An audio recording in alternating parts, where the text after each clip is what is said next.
কোকোর সম্পর্কে বড় ভাই হিসাবে আমি একটাই কথা বলবো যে একজন বড় ভাই তার ছোট ভাই সম্পর্কে গর্ব করার মতন কম বেশি যা থাকে সবগুলোই আমার ছোট ভাই কোকোর ভিতরে ছিল।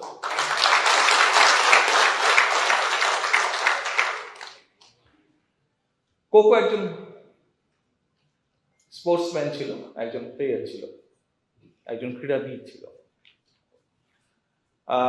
আমি রাজনীতিতে সম্পৃক্ত হয়েছি, আমি একজন রাজনৈতিক কর্মী।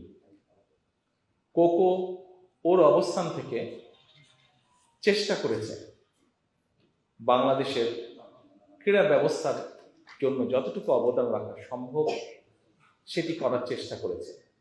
কি কি করেছে, কতটুকু করতে পেরেছে, এটি যারা বাংলাদেশে খেলেন, খেলোয়াড় আছেন, তারা বলেছেন, তারা আগেও বলেছেন, আজকেও বলেছেন, অনেকে ভবিষ্যতেও তারা বলবেন।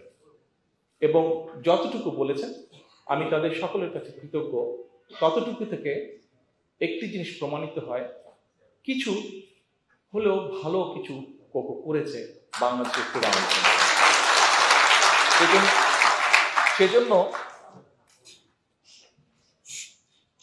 সেজন্য বড় ভাই হিসাবে আমি অত্যন্ত গর্ববোধ করি। এখন যেহেতু আমি একটু আগেই বলেছি আমি একজন রাজনৈতিক কর্মী, স্বাভাবিক রাজনৈতিক কর্মী হিসাবে আমি পুরো বিষয়টাকে ভিন্নভাবে একটু দেখি। একজন রাজনৈতিক কর্মী বা রাজনীতিবিদের সামনে অনেকগুলো বিষয় থাকে, যেমন ক্রীড়া থাকে, তেমন দেশের শিক্ষা ব্যবস্থার বিষয়ে কোনো চিন্তা থাকে, তেমন দেশে মানুষের কর্মসংস্থানের ব্যাপারে চিন্তা থাকে, ঠিক তেমনই ভাবে দেশের মানুষের স্বাস্থ্যের ব্যাপারে চিন্তা থাকে। বিভিন্ন রকম বিষয় থাকে যে বিষয়গুলো নিয়ে একজন পলিটিশিয়ান অথবা একজন রাজনৈতিক কর্মী বিভিন্ন মানুষের সাথে আলোচনা করে, চিন্তা ভাবনা করে।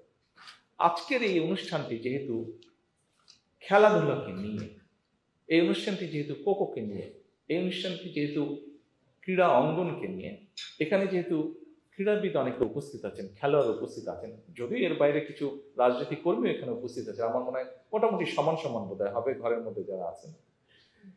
তো আমি আপনাদের সামনে আজকে আমার কিছু চিন্তা শেয়ার করব, যে চিন্তাগুলো কম বেশি এর ভিতরে আমি শেয়ার করেছি। পলিটিক্যাল বক্তব্য না, ভয় পাবার কিছু নেই। আমি আপনাদের সাথে কিছু শেয়ার করব যে আমি আগেই বলেছি যে আমার ছোট ভাই ছিল প্লেয়ার, একজন ক্রীড়াবিদ একজন।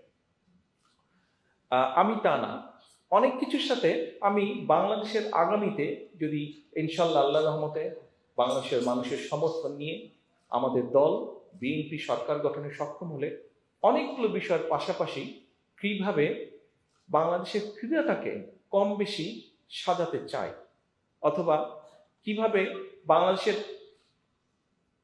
আগামী ভবিষ্যৎ প্রজন্ম যারা, তাদের ভিতর থেকে খেলোয়াড় বের করে নিয়ে আসতে চাই, বিভিন্ন ডিফারেন্ট স্পোর্টসের খেলোয়াড়কে বের করে নিয়ে আসতে চাই, এটা সম্পর্কে খুব সংক্ষেপে আপনাদের সামনে তুলে ধরতে চাই।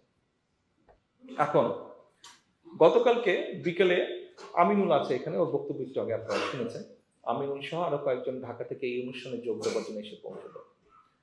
প্রায় দেড় দুই বছর আগে আমিনুল আরেকবার এসেছিল লন্ডনে। তখন এক ফাঁকে আমি ওর সাথে আলাপ করছিলাম, ঠিক একই আলাপগুলো প্রায় দেড় দুই বছর পরে গতকাল আবার আলাপ করছিলাম। সেই আলাপের বিষয়টা কি ছিল?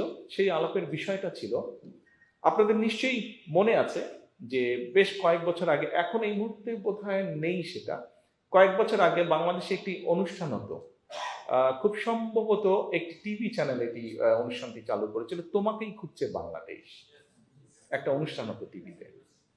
সেই অনুষ্ঠানে বিভিন্ন কালচারাল বিষয় আমাদের ভবিষ্যতে যারা নতুন প্রজন্ম, যারা ভবিষ্যৎ, তাদের ভিতর থেকে বের করে নিয়ে আসা হতো। কেউ হয়তো ভালো মিউজিশিয়ান, কেউ হয়তো ভালো গান গাইতে পারে, কেউ হয়তো ভালো কবিতা আবৃত্তি করতে পারে, এরকম কালচারাল লাইনে যারা ভালো আছে এরকম ট্যালেন্ট খুঁজে নিয়ে আসা হতো।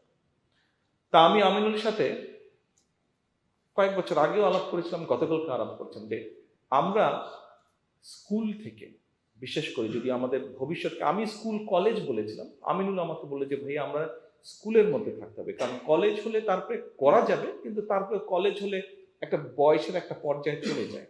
কিন্তু আমরা যদি স্কুল থেকে ট্যালেন্ট হান্ট করি, যারা স্পোর্টসম্যান, কেউ হয়তো ফুটবলে ভালো, কেউ হয়তো টেনিসে ভালো, কেউ হয়তো ক্রিকেটে ভালো, কেউ হয়তো ভলিবলে ভালো, কেউ হয়তো বাস্কেটবলে ভালো, এভাবে আমরা স্কুলগুলো থেকে বের করে নিয়ে আসবো।